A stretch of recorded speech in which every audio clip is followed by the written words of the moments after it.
Hello and welcome to another magnetic mount video.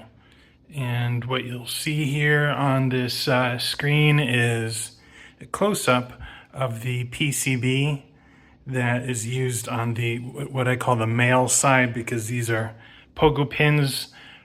So we'll just call this the male side of the mount.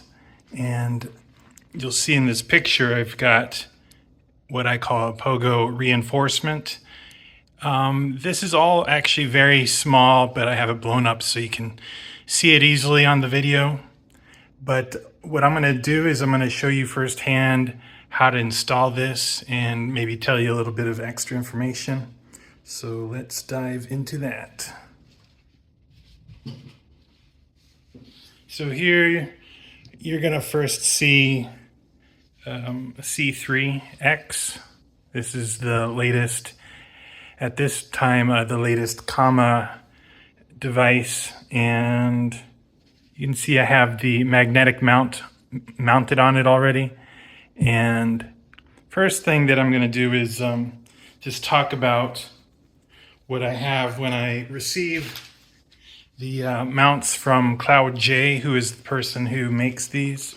So, I get a little package like this with some cables, and you can see they're together right now, but one of the things that I noticed is that the magnet orientation for this batch of mounts was opposite basically of what I had before. So in this video, I'll also be showing you how to handle that situation with the magnets.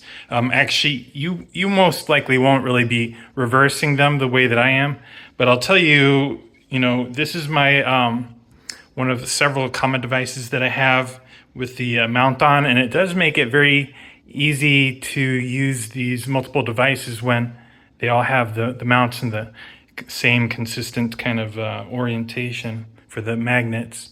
So here's a female mount. We'll just call it the female mount. Here's the male side of the mount, and you'll see that this isn't really compatible. I'll put quotes in there, compatible with it, because it's going to push it away.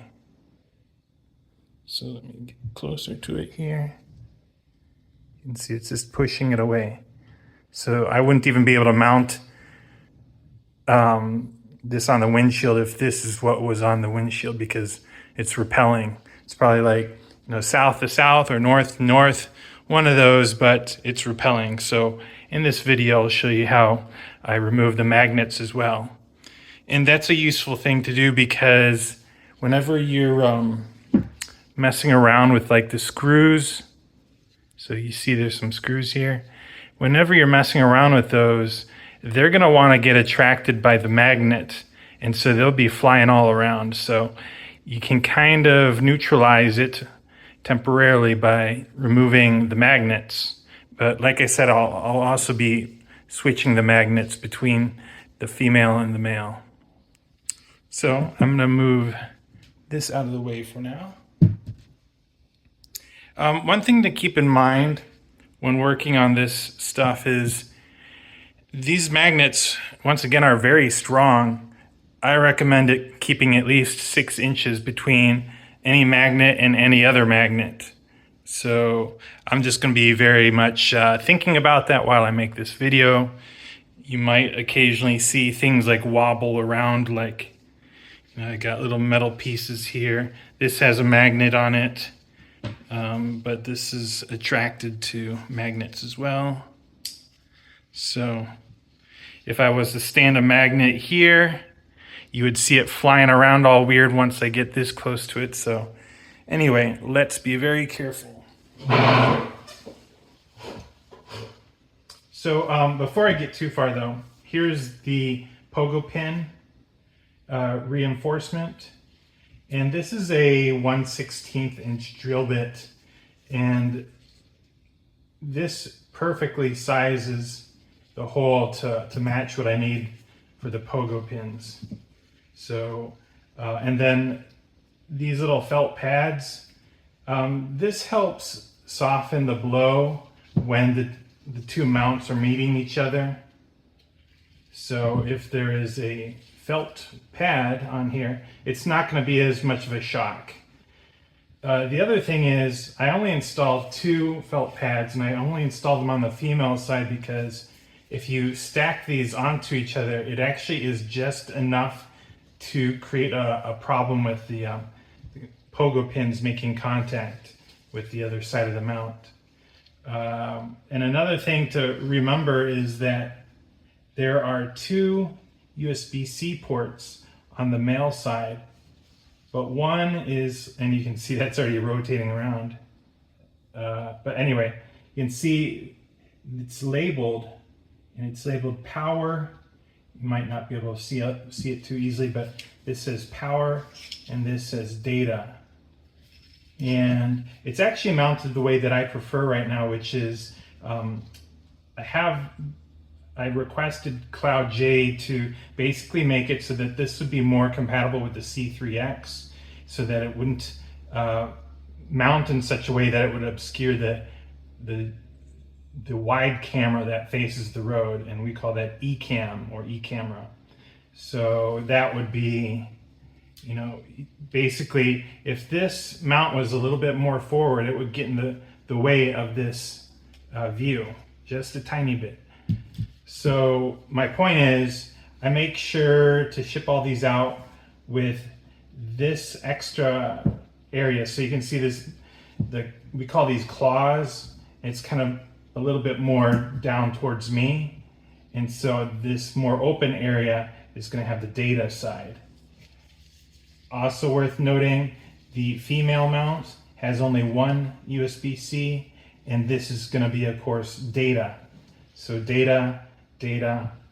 When I ship them together, I'm going to have them like, you know, in such a way so that it's like oriented so there's data and data on the same side. Anyway, okay, enough fun. First thing I like to do is sort of do a little test fitment. So I put the pogo pins on there, and believe me, this is like, it's very hard, but you don't want to push too hard on it, just to get it sort of semi-seated on there. And part of the thing to keep in mind is you don't want to be using something metal and really hitting that in there very hard, because these pins can get damaged if you push them in too far. And I've done that before. I've damaged these before. I've broken magnets. I've done all sorts of crazy things. If it can be done, I have done it. So you can see, and I can hear it kind of easing its way down further and further. But right now, it's just barely cleared the movement area of the pins. And that's about as much as you can do while the PCB is still on this CNC machined aluminum piece here. So now what I'm going to do is remove these screws, but only after I remove the magnet. So I've got 2 different size Phillips. I've got a Phillips size 2, a Phillips size 0. So Phillips 0, Phillips 2, and those are the main sizes that I need to work with this. So let me take care of it real quick here.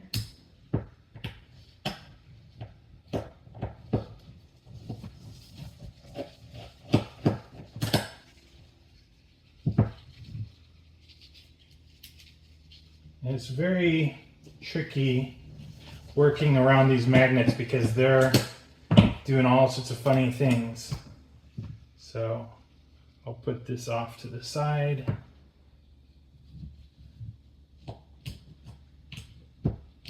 Sometimes you just have to be patient, but also careful. I'm going to use this magnet to sort of draw it out very carefully. So I was sort of circling around it and letting it come up naturally. The tolerance between these walls in here and the magnet, it's like super tight. So you just have to be careful. Now I'm going to remove the PCB. So now actually it's not going to be, my screwdriver isn't going to be like getting sucked around because the magnets are gone. So just quickly take these screws off. It was interesting because it feels like Cloud J just made it very loose, which is fine for me right now, but I felt like they could have been a little bit tighter.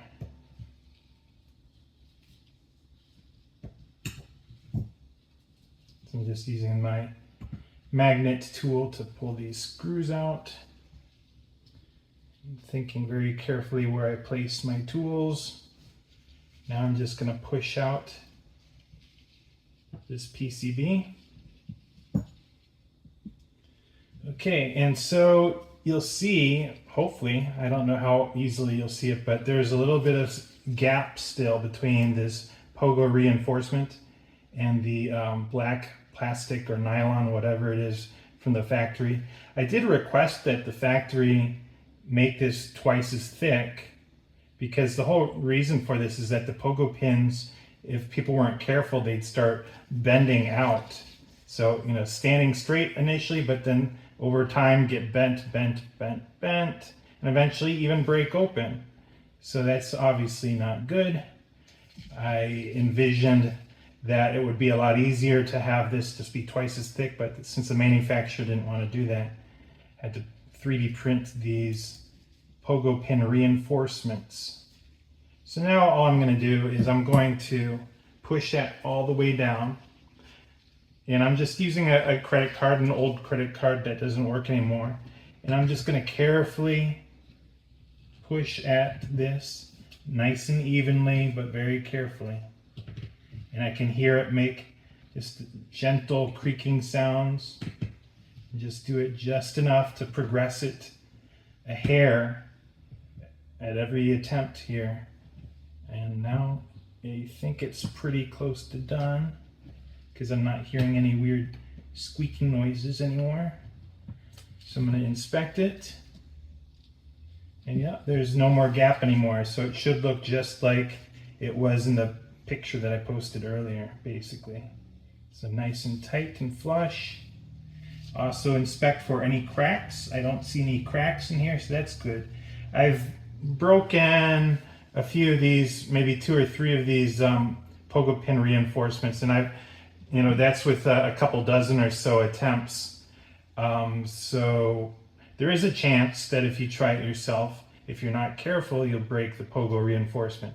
And it is a bit of a pain to take back off.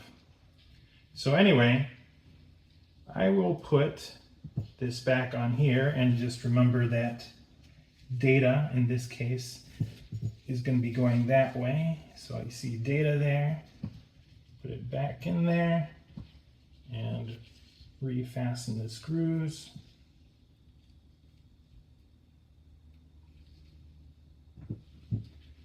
And just do it very light initially. That's how it is with pretty much any kind of thing involving screws or bolts. Just put it in very lightly at first. Don't torque it down yet. And I'm not going to use a torque wrench or anything like that, but you can just use your experience and know-how of the reality of things here, because you've got a tiny screw, you've got a hole that's made out of aluminum. You can't expect to really torque it down really tight. So when I torque it down, I just hold on to the screwdriver here. So now I'm just going to tighten it that way.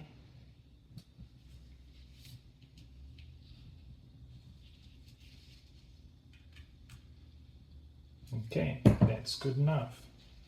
So this guy still needs magnets, but he's going to need magnets from the female side.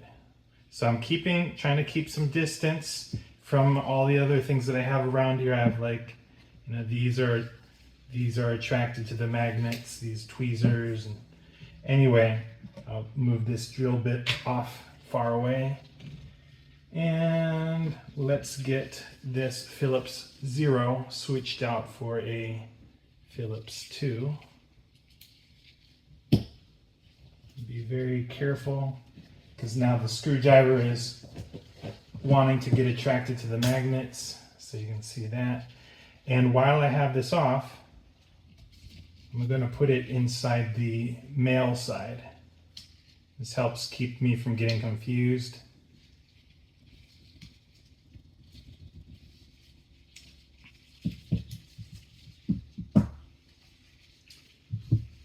Just gotta leverage this real quick. There we go. You have to be very careful about, I try not to scratch up the magnets too much. It's not really a big deal though. Like some people are gonna care if there's scratches on the magnets, but the reality is this is something that needs to be used and not just looked at. So this is a utilitarian thing. Now I'm gonna get the magnet off of the female side here. Last remaining magnet. Nice. And when I draw near to this male side, I'm actually going to deliberately put my thumb over the magnet because there's a very good chance that this magnet would want to get sucked into there, and it's not fun pulling it out. So very carefully, and I'm like feeling the magnetic attraction. It was really wanting to get into there. So that went pretty good. No drama. Everyone knows I do not like drama. So this is done. I'm gonna move this off to the side so it doesn't interfere with the final part here, which is the female side. So nothing magnetic on this right now. This will install very easily.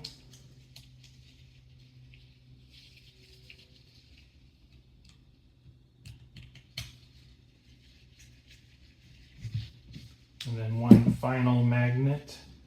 Once again, covering this up so it doesn't get attached. I have broken a magnet before by this getting sucked into the other magnet. So it's like a black hole. And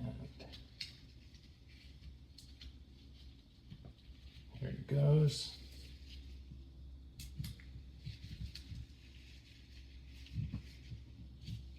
Okay, and then there's really just one last thing. So the one last thing is the felt pad that will go on to each side like that, but obviously it has an adhesive on the back, so I need to get that off. So that's why I have the tweezers here. So these things have like some pretty good adhesive, but you have to be very careful not to get your fingers stuck to it, and just be careful in general. So it's like a surgical procedure here.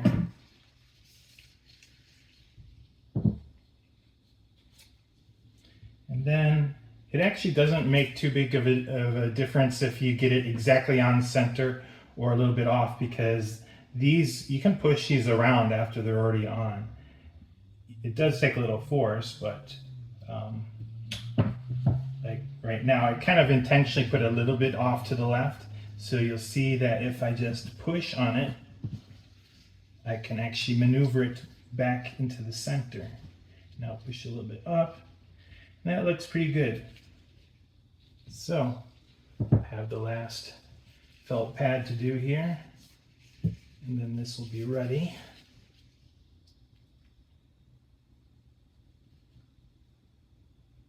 You'd be in a lot of trouble trying to do this with your own fingers, just bare fingers, because the adhesive would really be trying to stick to your fingers. So here we go.